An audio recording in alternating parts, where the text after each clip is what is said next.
विद्यार्थी मित्रों, तो हवे आपणे उदाहरण नंबर 6.2 जोईए। जे आपणे आगळना विडियो लेक्चर में विद्युत चुंबकीय प्रेरण माटे जे फेरेडे नियम आपेलो E बराबर -d∅/dt अथवा ΔΦ/ΔT आ नियमनो उपयोग करीने आपणे उदाहरण नंबर 2 गणवानुं छे। ओके, चालो जो शुं कीधेलुं छे उदाहरण नंबर 2 में 10 सेंटीमीटर बाजुवाળી અને 0.5 ઓહમ અવરોધ ધરાવતી એક ચોરસ લૂપ આપણને આપેલી છે। લૂપ આપેલી છે અને એમાં આટાઓની સંખ્યા 1 છે। ઓકે, અને એ ચોરસ લૂપની બાજુની લંબાઈ આપણને આપેલી છે 10 સેન્ટીમીટર।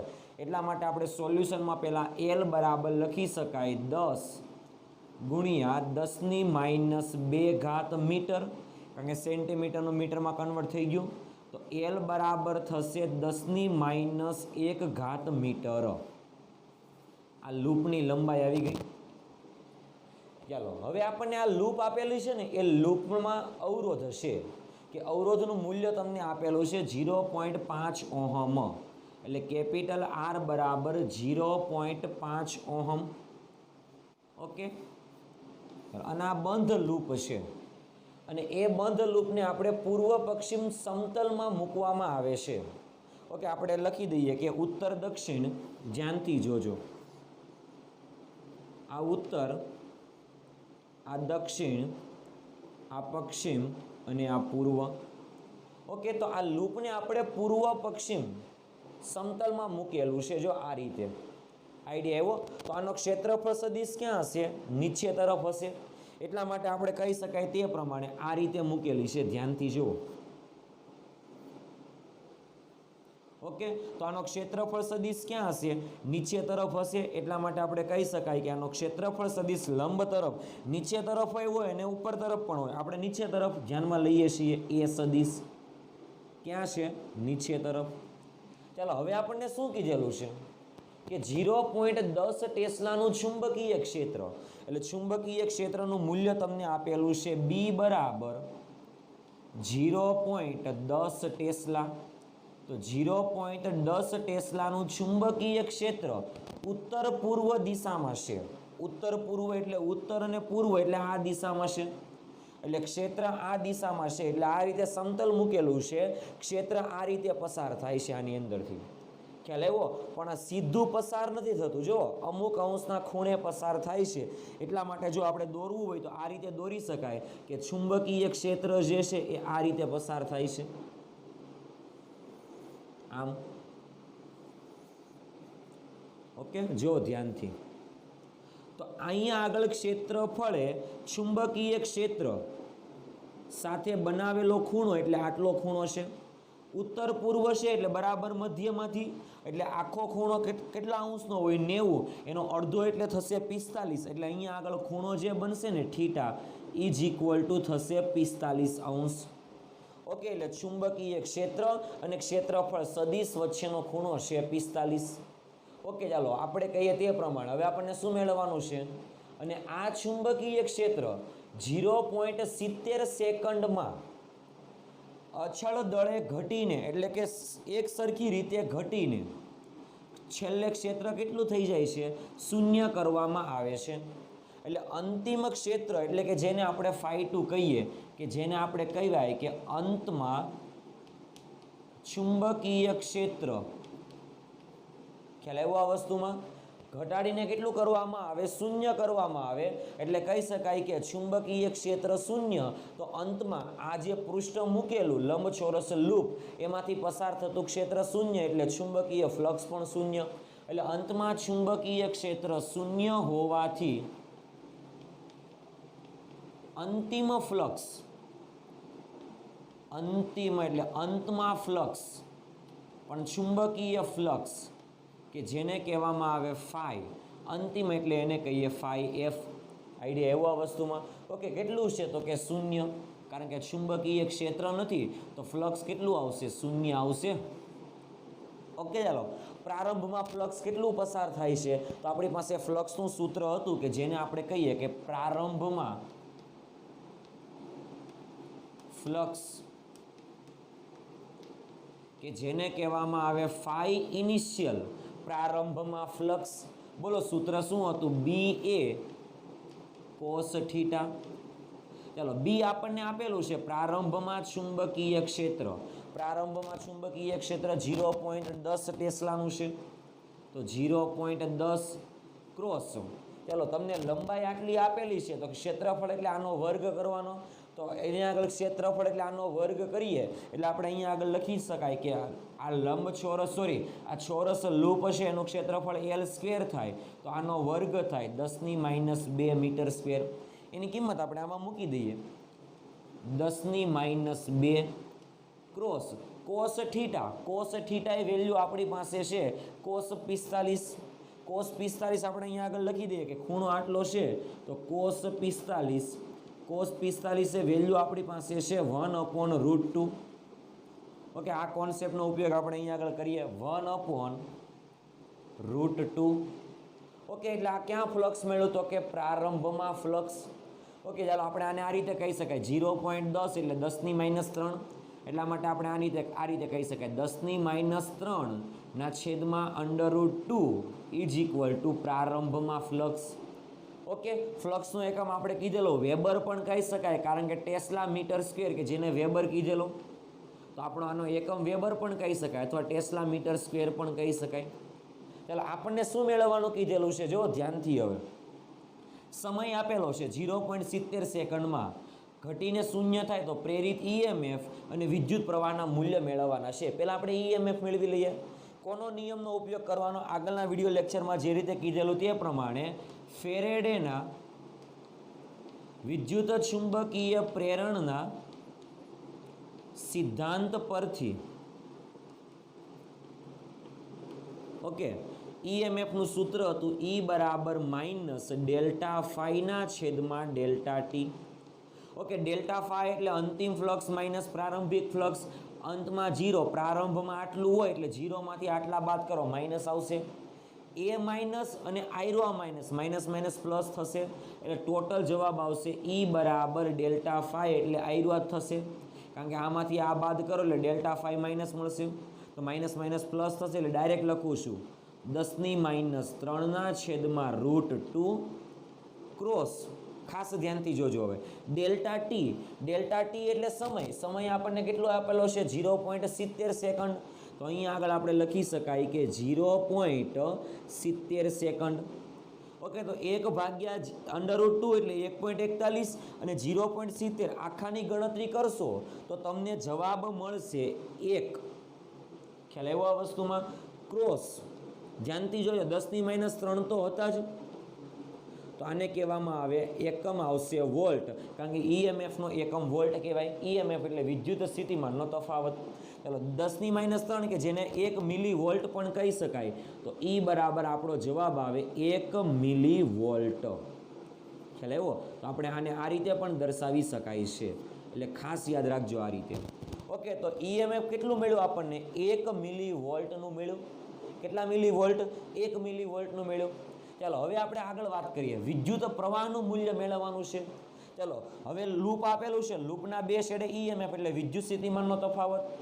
લૂપનો અવરોધ આપેલો છે. ઓકે, એટલે આપણને જવાબો મળશે પ્રવાહનું સૂત્ર I E/R પરથી. એટલા માટે કહી શકાય કે આપણી પાસે સૂત્ર હતું I E/R કારણ કે E IR ઓહમનો નિયમ, V IR પરથી I વોલ્ટેજના છેદમાં અવરોધ. Voltage 1 millivolt. 1 મિલીવોલ્ટ એટલે 1 × 10⁻³ અવરોધ કેટલા છે? 0.5 લખાય. ઓકે, 0.5 એટલે 5/10 ઉપર જાય તો 10/5 અથવા 1/0.5 કરો એટલે જવાબ આવશે 2. તો અહીંયા આગળ લખી શકાય કે 2 × 10⁻³ ઓહમ એટલે પ્રવાહનો એકમ આપણને ખબર છે એમ્પિયર. તો આને આપણે કહી શકાય I 2 મિલી એમ્પિયર. તો આ આપણો શું થઈ ગયો? જવાબ થઈ ગયો.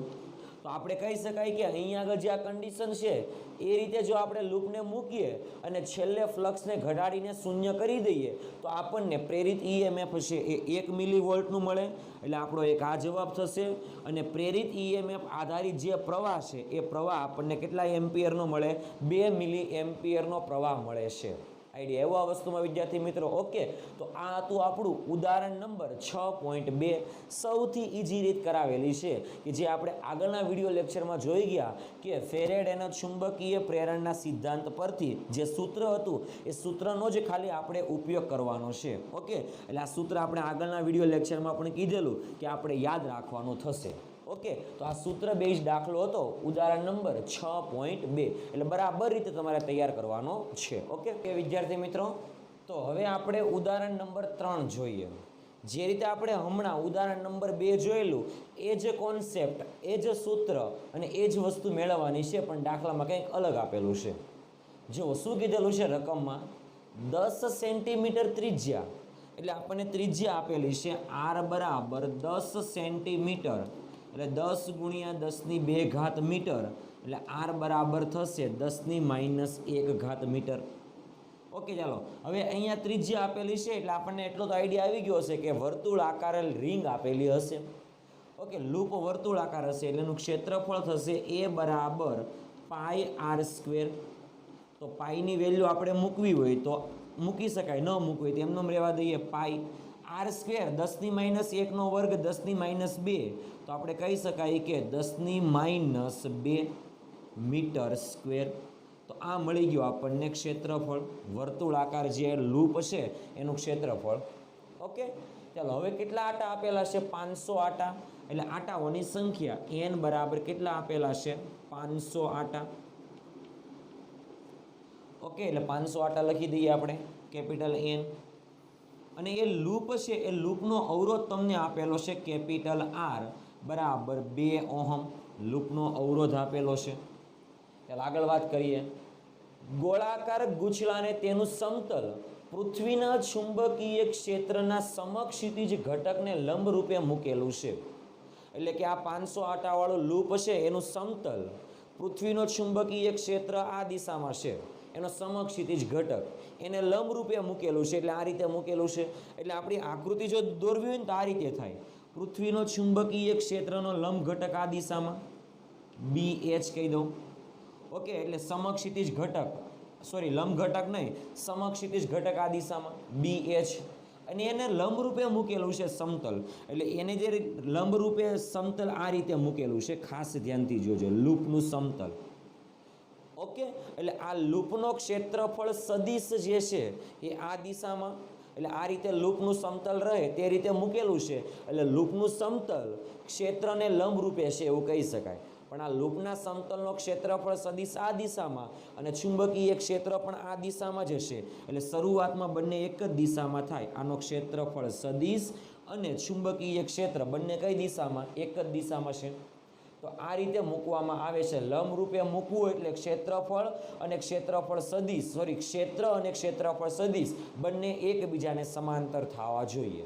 ઓકે, ચાલો આગળ વધીએ. હવે મૂકવામાં આવે ને 0.25 સેકન્ડમાં, એટલે ડેલ્ટા ટી બરાબર કેટલી સેકન્ડ છે? તો કે 0.25 સેકન્ડ. તો 0.25 સેકન્ડમાં 180 જેટલું ભ્રમણ કરવામાં આવે છે. એટલે અહીંયા આગળ ખૂણો θ1 ઇઝ ઇક્વલ ટુ કેટલા છે? 0. એટલા માટે આપણે લખી શકાય કે θ1 ઇઝ ઇક્વલ ટુ 0 અંશ અને અંતમાં ખૂણો θ2 ઇઝ ઇક્વલ ટુ 180 અંશ છે. ઓકે, એટલે પ્રારંભમાં ખૂણો 0 છે અને અંતમાં આપણે આને આ રીતે ફેરવી નાખવાનો એટલે ખૂણો થઈ જશે 180નો. ઓકે, તો આપણને શું કીધેલું છે? તો 180 જેટલું ભ્રમણ કરવામાં આવે તો ઉદ્ભવતું પ્રેરિત ઈએમએફ અને વિદ્યુત પ્રવાહ મેળવો.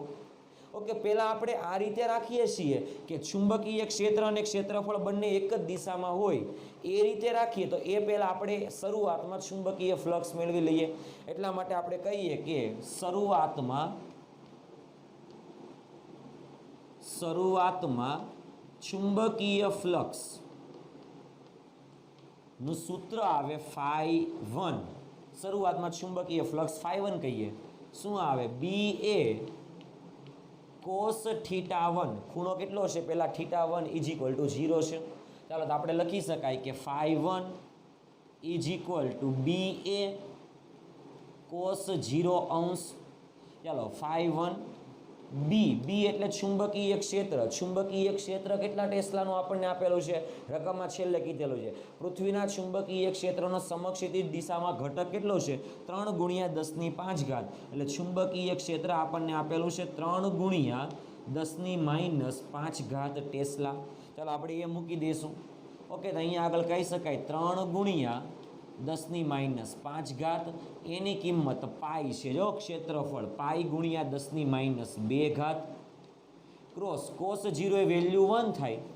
ઓકે, આટલાની ગણતરી કરીએ, પાઈની કિંમત એમને રહેવા દઈએ એટલે આવશે 3 પાઈ × 10⁻7 એકમ આવશે વેબર, કારણ કે ફ્લક્સનો એકમ વેબર પણ લખી શકાય અથવા ટેસ્લા મીટર સ્ક્વેર પણ લખી શકાશે. ઓકે, ચાલો પ્રારંભમાં ફ્લક્સ આટલું. હવે ખૂણો બદલાઈ જાય, 180 અંશનો ખૂણો થઈ જાય ત્યારે ફ્લક્સ કેટલું એના વિશે વાત કરીએ. એટલા માટે અહીંયા આગળ લખી દઉં છું, અંતમાં ચુંબકીય flux phi 2 is equal to BA cos theta 2.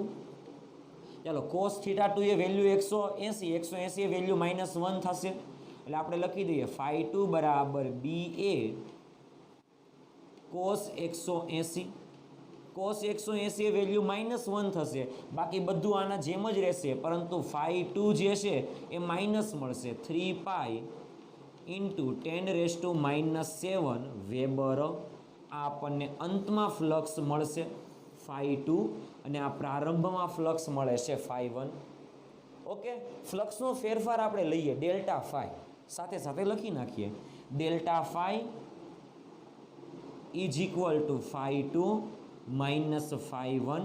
-3 પાઈમાંથી -3 પાઈ બાદ કરવાનો છે. જુઓ, -3 પાઈ લખશો અને આ પ્લસ માઇનસ થશે એટલે બીજા -3 પાઈ, એટલે ટોટલ જવાબ આવશે delta phi is equal to -6 pi × 10⁻7 weber. આ મળશે આપણને ફ્લક્સનો ફેરફાર. ઓકે, ચાલો હવે આપણે શું મેળવવાનું છે, વિદ્યુત પ્રવાહ અને પ્રેરિત EMF. પહેલા આપણે પ્રેરિત EMF મેળવી લઈએ. ચાલો એના વિશે આપણે વાત કરીએ પ્રેરિત EMFની. તો ફેરેડેના નિયમ પ્રમાણે E બરાબર -n ડેલ્ટા ફાઈના છેદમાં ડેલ્ટા ટી, કારણ કે આટાઓની સંખ્યા આપણને આપેલી છે 500 એટલે અહીંયા આગળ મૂકવા પડશે. ઓકે, ચાલો n બરાબર કેટલા છે માઇનસ અને માઇનસ પ્લસ, n બરાબર 500, ડેલ્ટા ફાઈ કેટલા છે 6 પાઈ × 10⁻7 છેદમાં ડેલ્ટા ટી સમયગાળો કેટલો છે 0.25.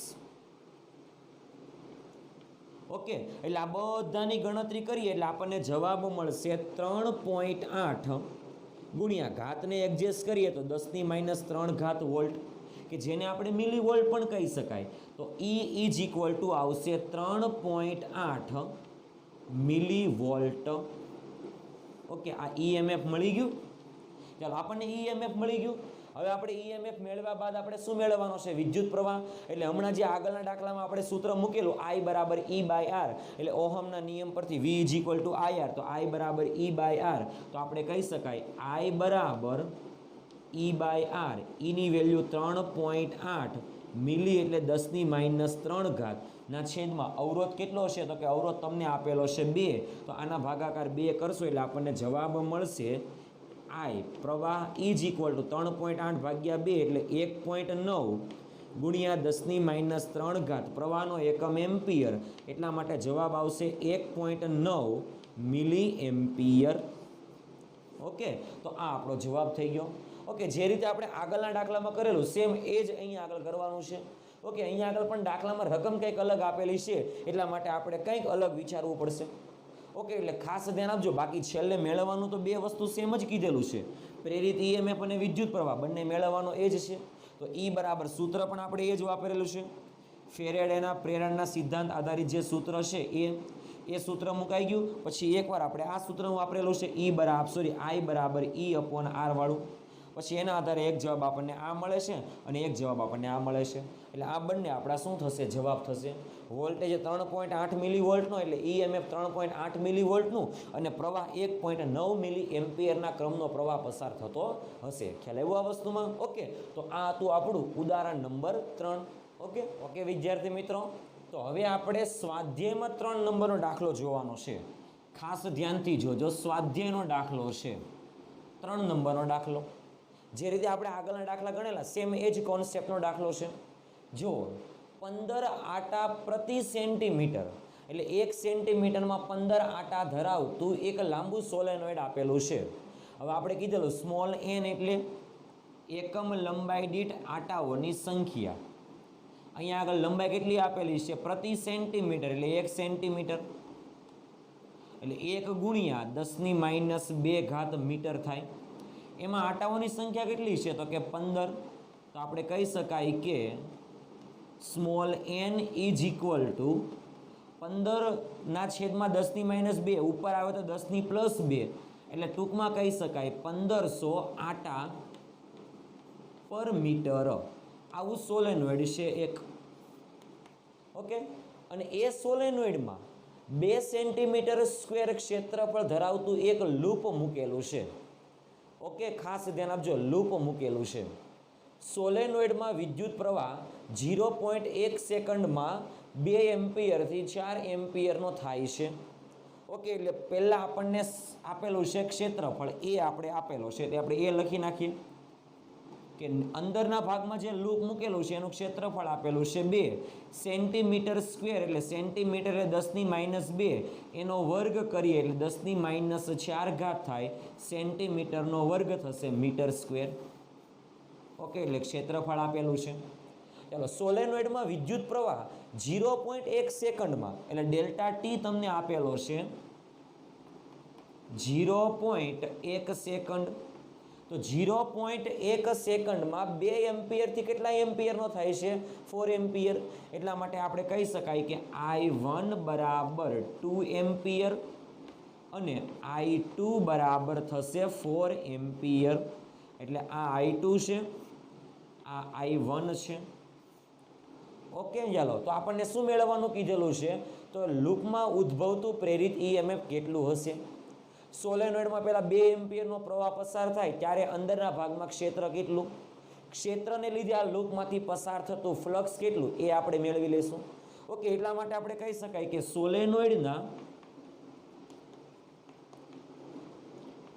અંદરના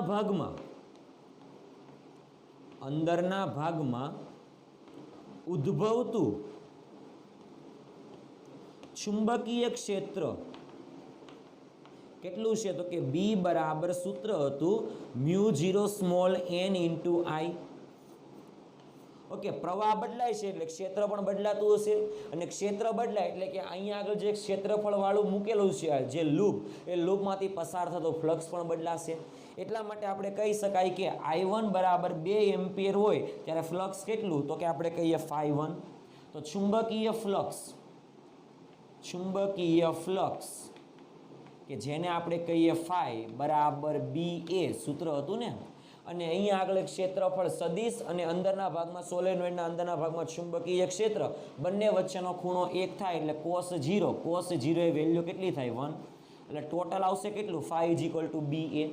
તો આપણે કહીએ કે જ્યારે પ્રવાહ 2 એમ્પિયર હોય ત્યારે ઉદ્ભવતું ફ્લક્સ, તો આપણે કહી શકાય કે I1 બરાબર 2 એમ્પિયર હોય ત્યારે ફ્લક્સ કે જેને કહેવાય ∅1 બરાબર B1 ઇન્ટુ A, કારણ કે ચુંબકીય ક્ષેત્ર પ્રવાહ અનુસાર બદલાશે. એટલા માટે આપણે લખી શકાય ∅1 = B1 એટલે μ0 small n I1 into A. ચાલો, તો આ ∅1 મળશે. ચાલો, આપણે ∅2 ની વાત કરવી હોય તો I2 બરાબર કેટલા એમ્પિયર? 4 એમ્પિયર હોય તો, એટલે હોય ત્યારે ફ્લક્સ ∅2 બરાબર સૂત્ર આવે B2A. ચલો, ∅2 બરાબર B2 એટલે સૂત્ર μ0 સ્મોલ n I1 ની જગ્યાએ I2 એના બેઠા A, એટલે આ ∅2 મળશે. ઓકે, ચાલો, આપણને EMF મેળવવાનું કીધેલું છે. આપણી પાસે સૂત્ર હતું E બરાબર, આપણે પહેલા ડેલ્ટા ફાઈ લખી નાખીએ. ડેલ્ટા ફાઈ બરાબર ∅2 માઇનસ phi1 phi2 કેટલા છે mu 0 small n i2 i2a minus mu 0 small n i1 into a. ચાલો કોમન શું નીકળશે delta phi mu 0 n a વધશે અંદર i2 માઇનસ i1 આ ડેલ્ટા ફાઈ થઈ ગયું. ચાલો ડેલ્ટા ફાઈ મળી ગયો આપણને એટલે ચુંબકીય ફ્લક્સનો ફેરફાર મળી ગયો. ચાલો આપણે પ્રેરિત EMF મેળવવું છે એટલે ફેરેડેના સૂત્ર પરથી E બરાબર આપણે આ સૂત્ર બહુ બધી વખત લખીએ છીએ. અહીંયા આગળ ફ્લક્સનો ફેરફાર ધન આવેલો છે એટલા માટે આપણે અહીંયા આગળ મૂલ્ય ધન જ લેશું, ઋણ નહીં લઈએ. શું લઈશું ધન ડેલ્ટા ફાઈના છેદમાં ડેલ્ટા ટી. એટલે ખાસ યાદ રાખજો ઋણ નિશાની આપણે અવગણી નાખીએ. ઓકે તો ડેલ્ટા ફાઈના છેદમાં ડેલ્ટા ટી. ડેલ્ટા ફાઈ કેટલા છે મ્યુ 0 સ્મોલ n એ કાઉન્સમાં i2 minus i1 divided by delta t. એટલે આ બધાને આપણે કિંમત મૂકી દઈએ તો આપણને જવાબ મળી જશે E બરાબર મ્યુ 0 ની વેલ્યુ 4 પાઈ ગુણ્યા 10 ની માઇનસ 7 ઘાત. આટાઓની સંખ્યા તમને આપેલી છે 1500. ઓકે ક્ષેત્રફળ આપેલું છે જે લૂપ મૂકેલું છે તેનું કેટલું છે 2 ગુણ્યા 10 ની માઇનસ 4 ઘાત. i2 માઇનસ i1 4 માઇનસ 2 એટલે થશે 2. ઓકે એટલે 2 મૂકી દીધા. ચાલો i2 માઇનસ i1 મુકાઈ ગયા છેદમાં ડેલ્ટા ટી. ડેલ્ટા ટી એટલે કેટલા છે સમયગાળો આપણને આપેલો છે 0.1 સેકન્ડ. અહીંયા આગળ લખેલો જ છે 0.1 સેકન્ડ. ઓકે આ બધાની ગણતરી કરો એટલે આપણને ફાઇનલ જવાબ મળશે E બરાબર ધ્યાનથી જોજો ફાઇનલ જવાબ આપણે સાથે જ લખી નાખીએ છીએ બધાની ગણતરી કરીને. ઓકે 7.5 ગુણ્યા 10 ની માઇનસ 6 ઘાત. EMF નો એકમ આવશે વોલ્ટ. ઓકે તો આ આપણને જવાબ મળશે ઉદ્ભવતું EMF કેટલું છે 7.5 ગુણ્યા 10 ની માઇનસ 6 ઘાત વોલ્ટ જેટલું મળશે. આઈડિયા એવું આ વસ્તુમાં વિદ્યાર્થી મિત્રો. ઓકે એટલે આ આપણો સામાન્ય જવાબ હતો અને સામાન્ય ગણતરી હતી. આમાં કંઈ નવીનમાં બીજું કંઈ આવેલું નથી. જે રીતે આપણે આગળના 2 દાખલા ગણેલા હતા એમાં જે આપણે સૂત્ર મૂકેલું હતું એ જ સૂત્રનો ઉપયોગ કરવાનો છે, પરંતુ અહીંયા આગળ પ્રેરિત EMFમાં ઋણ નિશાની છે એ ઋણ નિશાનીને અવગણતા એટલે અહીંયા આગળ લખી દેવાનું ઋણ નિશાની અવગણતા. આઈડિયા એવો આ વસ્તુમાં બાકી કંઈ ફરક પડશે નહીં. ઓકે તો આ તો આપણો સ્વાધ્યાયનો 3 નંબરનો દાખલો.